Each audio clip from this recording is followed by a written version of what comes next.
In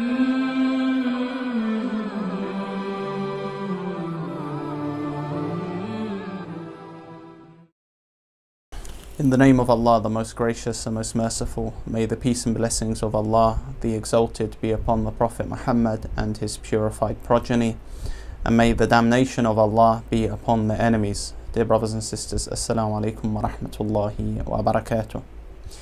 Welcome to our 7th episode of the Ghulu series.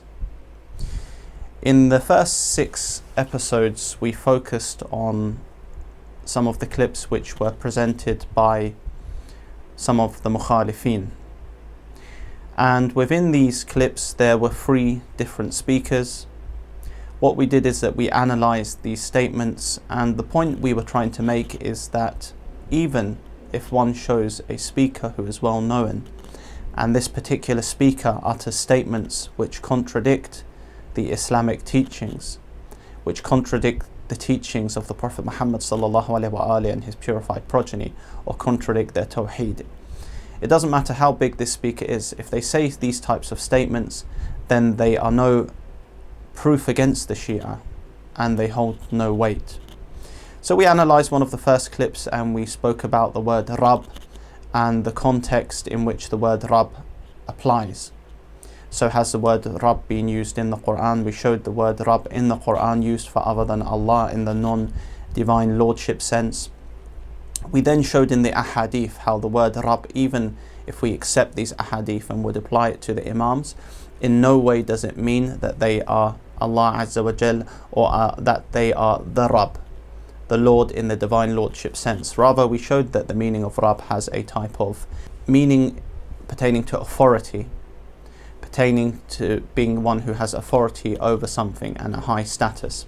The second clip we went on to show was about the concept of hulul, incarnation, and we showed that anyone who says particular statements about the Imams which would indicate that they have Allah Azza wa Jal inside them, or that Allah incarnated in their bodies, we showed that these statements contradict the Tawhid that they preached and goes directly against obviously the Quran and the Ahadith of the Prophet Muhammad and the Ahlul Bayt alayhim assalam. And then the third clip, we showed one particular speaker who used the term Khuda, that Imam Hussein alayhi salam is Khuda Zahirast, which of course is a kufr type of statement.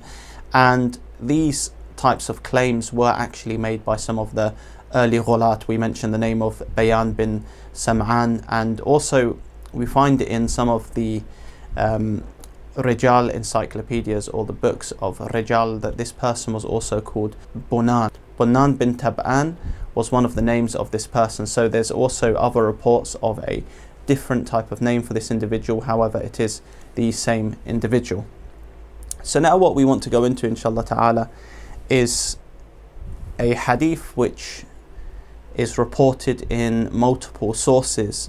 And this hadith, of course, some of these people who are coming out as reformists reject this based on the chain, and they try to quote statements which I've seen of some scholars which reject this narration, and they try to say that this narration causes ghulu. But what we find is that this narration itself is actually speaking against ghulu, and it should be read in line with other narrations holistically to get an overall understanding, which we will aim to present in these next episodes, inshallah ta'ala. So this particular narration is misused by 2 particular groups, one of them being the Nawasib and the other being the Ghulat. They use this narration for their own benefit and to make their own arguments which are wrong. The famous narration where they say that you can say anything about Ahlul Bayt alayhim assalam, but just do not put them to divine lordship, do not say that they are Allah. So the Ghulat, who believe, of course, that the Imams are gods, or Imam Ali alayhi salam is God, still use this narration, but they twist and use it, as I said, to their own benefit, to actually promote ghulu. And the Nawasib or Mukhalifin, they also use this narration to say that, look, you Shia, you can say anything you want about the Imams, just that they are not lords. Just don't say that the Imam is God. Everything else is okay. Calling an imam God, everything else is okay. And unfortunately, some of the people on the minbars, on the pulpits and the khutbah they've promoted such a narration without the correct explanation. And they've also portrayed it in a way, without explaining it correctly, where people can misuse these clips and push forward this narrative which is being said by the Nawasib or the Ghulat.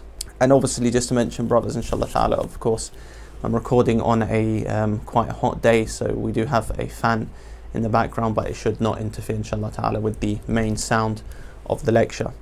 But anyhow, the narration is in various sources, as I said. And yes, one could try to reject it based on the chain, as some do. But I'm saying again, if we read this in line with other narrations, then the matan, even if we reject the chain and we deal with the content, the matan itself does not have to be problematic, or is not problematic. In fact, this narration itself is speaking against Ghulu. And of course, there are some variances in wording.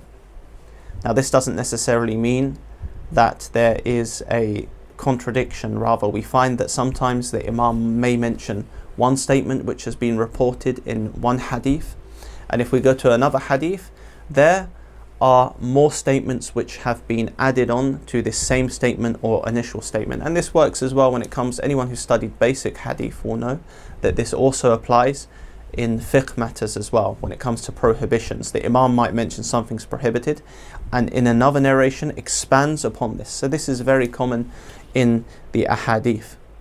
So the narration itself is what? First, what I'll do is that I'll mention the particular sources that this narration is found in. And I have, I believe, is it more than 6 sources here of where this narration has been mentioned. Some of them having some also added wording on them or some further elucidation. So the first narration can be found in Al-Khisal by Sheikh Saduq, and the narration is attributed to Imam Ali alayhi salam. Many of you have probably heard this narration, but of course it is upon us to analyse this and get the correct understanding of this narration, so that one does not, of course, fall into Ghulu or the misinterpretation of the Nawasib.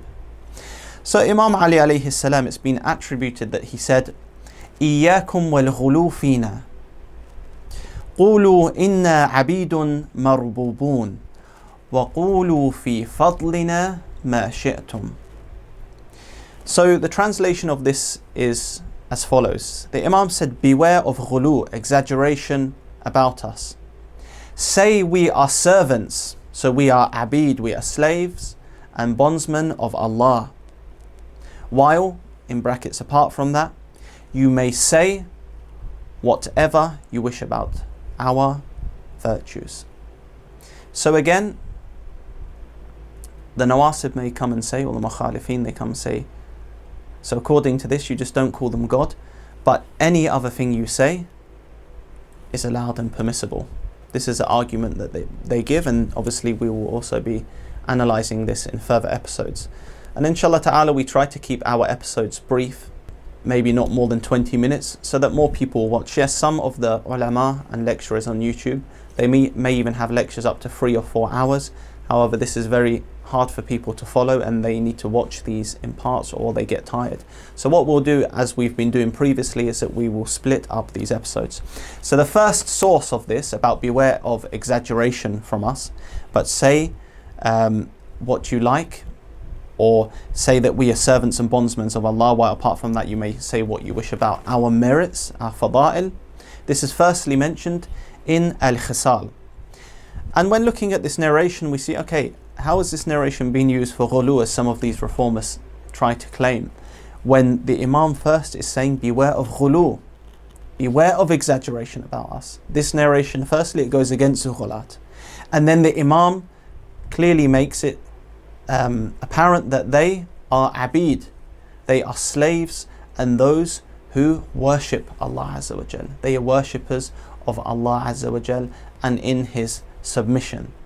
Of course, later on as well in these episodes we will discuss abd, the various meanings of abd, that it does not always mean in the worship sense.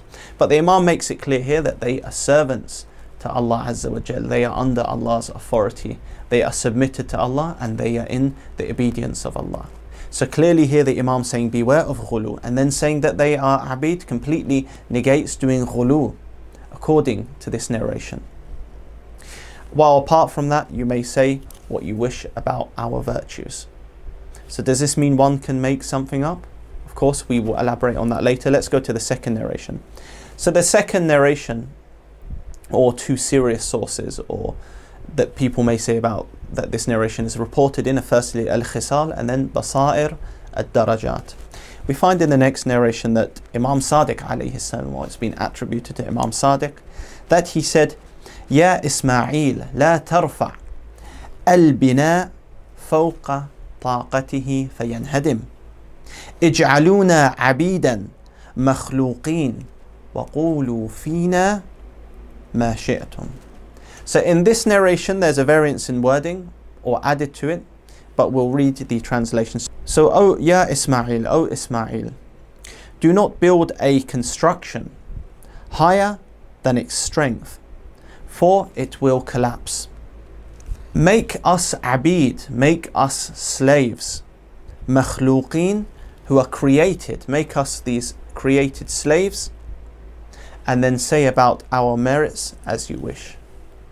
So in this narration it differs from the first one in terms of the Imam gives this analogy of a building, that if you build something or make it too high, or you build a building that is too high and with too much weight, it will eventually collapse. The Imam gives this analogy, and then after he says that make us slaves of Allah and that we are created.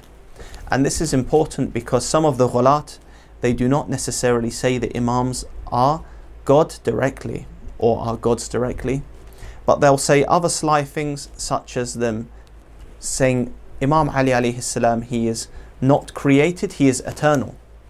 And as we know, Allah Azza wa Jal is azali and qadim. Allah is the only one who is eternal.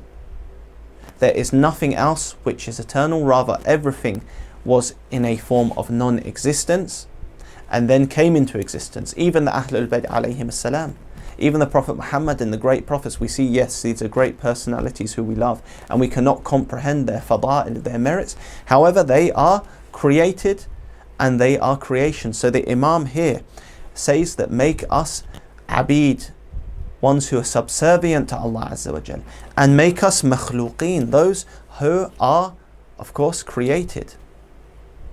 So they are not saying that they are gods, and this would actually refute those ghulat who I've seen before, even on social media, where they try to say that Imam Ali alayhi salam, he is not a creation. So they don't say that he is Allah Azza wa Jal directly, but they put him up to that type of status where he would be eternally existing with Allah, and that would be a form of shirk, polytheism.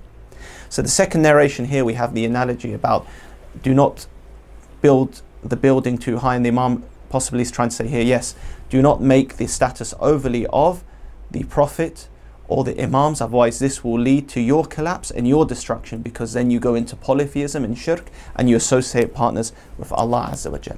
So this is two sources of this hadith about our merits, as you like, say anything about our merits.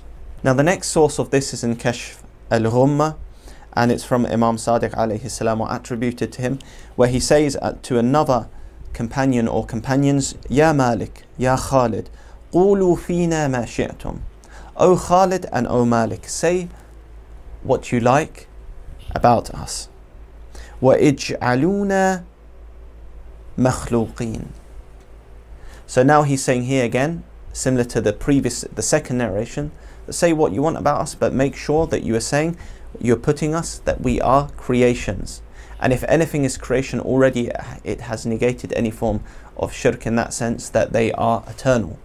Third narration, of course, this is in Bihar al-Anwar, so Majlisi is quoting but from other sources, where it comes from Imam Ali alayhi salam, and it's similar, where he says that Ana Abdullah, so I am a slave of Allah. And then Imam Ali alayhi salam says that he is his Khalifa on his ibad. So he is the Khalifa ala ibadihi. And then Imam Ali alayhi salam, he gives a command to the people. So he makes clear again that he is the Khalifa, he possesses this authority over the people. They must obey him. But he says, لا تجعلون أربابا, do not make us arbab, lords. So again, Imam Ali alayhi salam, in this fourth narration that we've read, he is saying that do not make us arbab, do not make us lords. Again, negating ghulu. And Imam Ali alayhi salam makes his position clear that he is the Khalifa of Rasulullah sallallahu after Rasulullah sallallahu alayhi wa alayhi, and he is the divine authority of Allah. So لا تجعلون أربابا وقولوا في فضلنا ما شئتم, and say again what you like regarding our merits. So you see, this is a similar sentence which is repeated throughout the narrations, and throughout the narrations it's also repeated that the Imam is saying what? That we are makhluqeen, we are creations, which would refute the Ghulat who try to say that some of the Imams or the Imams are eternal. We find that in another narration, Imam Sadiq, there were some people talking, and then Imam Sadiq, he called one of his companions and he says, Inna wallah, verily by Allah, we are ibad, we are slaves, makhluqeen, we are created slaves. And then the Imam says, I have a Lord which I worship, li rabbun a'bud, I have a Rabb, a Lord which I worship, and if I was not to worship him, in lam a'bud adhabani bin nar, if I was not to worship him, then I would be punished by the nar, the fire. So Imam Sadiq alayhi salam, in this narration, he makes it clear that we are created. I have a Lord which I worship. He's trying to show the people, I worship Allah Azza wa Jal. Do not worship me. Do not worship any of the creations. We are created, we are slaves, and I have a Lord that I worship. So he's giving this example to people that you follow my example, you worship Allah Azza wa Jal, you worship the same Rabb that I worship. And then after that he says, of course, if those who do not worship Allah Azza wa Jal, and they stubbornly detest from worshipping Allah Azza wa Jal, then they are blameworthy for themselves, and then they can go into the nar. So after that, Imam Sadiq alayhi salam repeats one of the same phrases as mentioned in the previous narrations, that ij'aluna abidan marbubin wa qulu fina ma shi'tum. So again, make us those slaves of Allah Azza wa Jal, and say about our merits as you wish. So this is the fifth narration which we've read in this regard, about the Imams clearly saying that they worship Allah Azza wa Jal, that they are creations, and that do not put them above the status, or we cannot describe the status, but do not put them in that status which would make them partners with Allah Azza wa Jal. So these narrations are clearly denying ghulu, yet some of the reformist types come and they say these narrations are used for ghulu, but they are only used for ghulu when people do not have a holistic reading, as we will say. So this is the first episode where we showed these particular narrations, and what we're going to do in the next episode is that we will elaborate further. We'll read 2 more of these narrations, and then after that we will continue our analysis of how to understand such narrations, because as we saw, the Imams here clearly are saying that they are slaves of Allah and do not put them as partners of Allah Azza wa Jal. So join us for the next episode where we will continue our discussion about the Hadith, say anything about our virtues or merits. Allahumma salli ala Muhammad wa ali Muhammad wa ajil farajahum wa la'na a'da'ahum.